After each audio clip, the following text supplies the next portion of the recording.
Good morning, नमस्कार दोस्तों। स्वागत है आप सभी का आपके अपने यूट्यूब चैनल संस्कृत प्रज्ञा में। दोस्तों,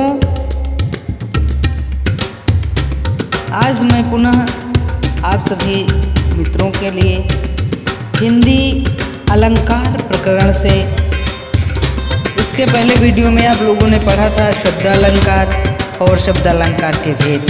आज इस वीडियो में हम आप सभी को पढ़ाने वाले हैं अर्थालंकार के सभी भेद।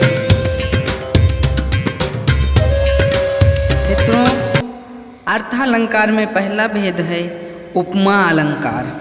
उपमा अलंकार की परिभाषा इस प्रकार से है कि जहाँ पर दो वस्तुओं या व्यक्तियों में अंतर होते हुए भी उनकी आकृति एवं गुण धर्म की समानता की जाए, वहाँ उपमा अलंकार होता है। जहाँ पर दो वस्तुओं या व्यक्तियों में अंतर होते हुए भी उनकी आकृति एवं गुण धर्म की समानता की जाए, वहाँ उपमा अलंकार होता है। जैसे उदाहरण है, पीपल पात सरिस मन डोला। पीपल पात सरिस मन डोला। यहाँ पर पीपल के पत्ते और मन की समानता की गई है, अर्थात मन की चंचलता की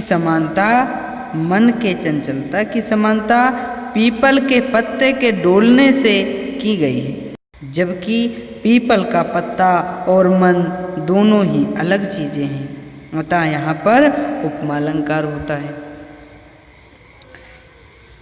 अगला रूपक अलंकार। रूपक अलंकार बताने से पहले हम बताना चाहेंगे उपमेय, उपमान, समान धर्म या गुण और वाचक, ये चार भेद जानना बहुत ही अति आवश्यक है। तो उपमेय किसे कहते हैं मित्रों? जिसकी तुलना की जाए उसे उपमेय कहते हैं। उपमान, जिससे तुलना की जाए उसे उपमान कहते हैं।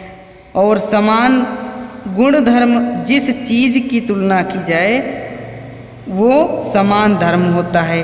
और वाचक, जो शब्द तुलना करने के लिए प्रयोग किया गया है उसे वाचक कहते हैं। जैसे उदाहरण के तौर पर, सीता का मुख चंद्रमा के समान चमक रहा है।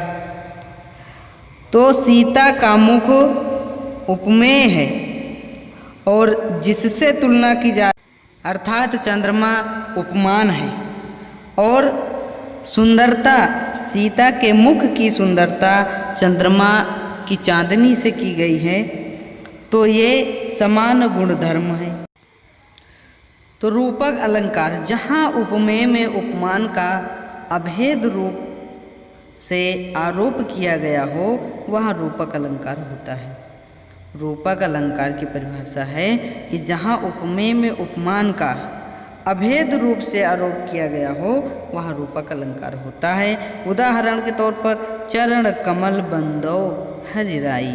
चरण कमल बंदो हरिराई, यहाँ भगवान के चरण अर्थात पैरों को अभेद रूप से बिना कोई अंतर किए कमल कहा गया है, अतः यहाँ रूपक अलंकार है। भगवान के चरणों को कमल के समान बताया गया है।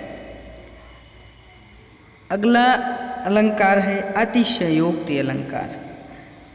इसकी परिभाषा है, जब लोक सीमा का अतिक्रमण करके किसी बात को बहुत ज़्यादा बढ़ा चढ़ा कर कहा जाए, तो वहाँ अतिशयोक्ति अलंकार होता है। जहाँ पर किसी बात को बहुत ज़्यादा बढ़ा चढ़ा कर वर्णन किया जाता है, वहाँ अतिशयोक्ति अलंकार होता है।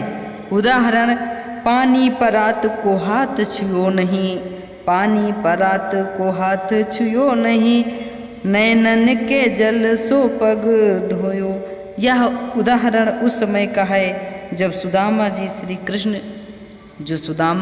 कृष्ण के बचपन के मित्र हैं, वे श्री कृष्ण के यहाँ द्वारिकापुरी जब जाते हैं तो श्री कृष्ण को यह पता चलता है कि हमारे मित्र हमसे मिलने आए हैं, तो उनको ससम्मान अपने आसन पर बैठाते हैं और नौकरों को पानी लाने के लिए कहते हैं, और नौकर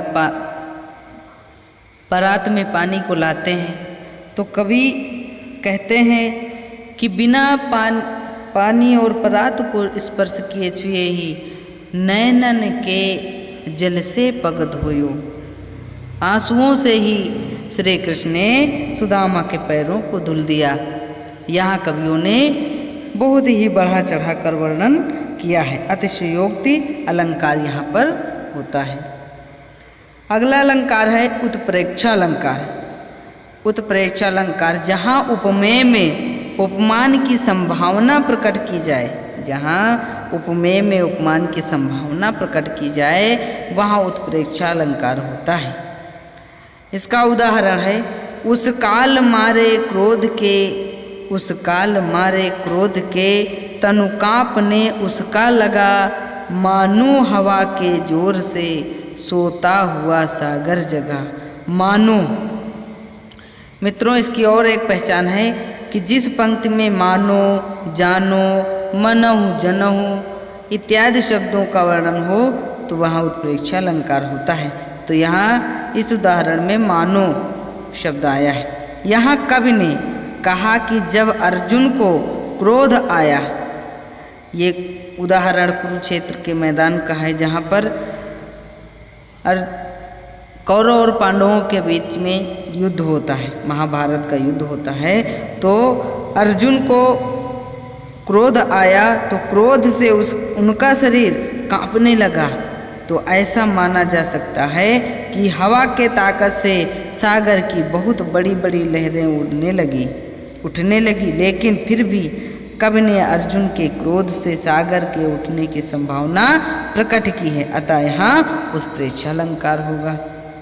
जब अर्जुन को क्रोध आया तो कवि ने वर्णन किया कि मानो सागर की लहरें उठने लगी, बड़ी बड़ी तरंगें उठने लगी। तो इसलिए यहाँ पर उत्प्रेक्षा अलंकार होगा। अगला अलंकार है पुनरुक्ति प्रकाश अलंकार। पुनरुक्ति अलंकार इसकी परिभाषा है कि जब एक ही शब्द एक से अधिक बार आए, जब एक ही शब्द एक से अधिक बार आए और प्रत्येक बार उसके अर्थ भी समान हो तो वहाँ पुनरुक्ति अलंकार होता है। उदाहरण है कि पुनः पुनः कहत कौन है माता, पुनः पुनः कहत कौन है माता, कौन है तेरे तात।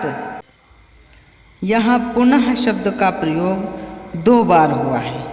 इस उदाहरण में पुनः शब्द का प्रयोग 2 बार हुआ है और दोनों ही बार पुनः का अर्थ है फिर से। अतः यहाँ पुनरुक्ति अलंकार होता है। अगला अलंकार है मानवीकरण अलंकार। इसकी परिभाषा है कि जहाँ बेजान वस्तुओं का चित्रण जीवधारी की तरह हो वहाँ मानवीकरण अलंकार होता है। जैसे उदाहरण है कि आए बसंत महंत, आए बसंत महंत। यहाँ महंत अर्थात साधु की एक सजीव है, साधु जी एक सजीव हैं की तुलना बसंत ऋतु से जो कि बेजान है से की गई है। बसंत ऋतु से साधु की तुलना की गई है। साधु महंत ये सजीव हैं और बसंत ऋतु निर्जीव है। तो यहाँ पर मानवीकरण अलंकार होता है। अब अगला अलंकार है संदेह अलंकार। मित्रों, संदेह अलंकार की परिभाषा है कि जब काव्य का वर्णन इतना संदेहपूर्ण हो, जब काव्य का वर्णन इतना संदेहपूर्ण हो कि किसी वस्तु का निश्चय न हो पाए तो वहाँ संदेह अलंकार होता है। उदाहरण है कि साड़ी बीच नारी, साड़ी बीच नारी है कि नारी बीच साड़ी है, कि साड़ी ही किनारी है कि नारी ही की साड़ी है। इस उदाहरण में जहाँ साड़ी और नारी में इतना संदेह उत्पन्न हो गया है कि नारी और साड़ी का वर्णन करना बहुत कठिन हो गया। यह उदाहरण उस समय का है जब द्रौपदी का चीरहरण हो रहा था, जब दुशासन द्रौपदी का चीर खींचते खींचते थक जाता है, तो वह समझ नहीं पाता है कि साड़ी के बीच में नारी है कि नारी के बीच में साड़ी है, कि साड़ी ही नारी है कि नारी की ही साड़ी है।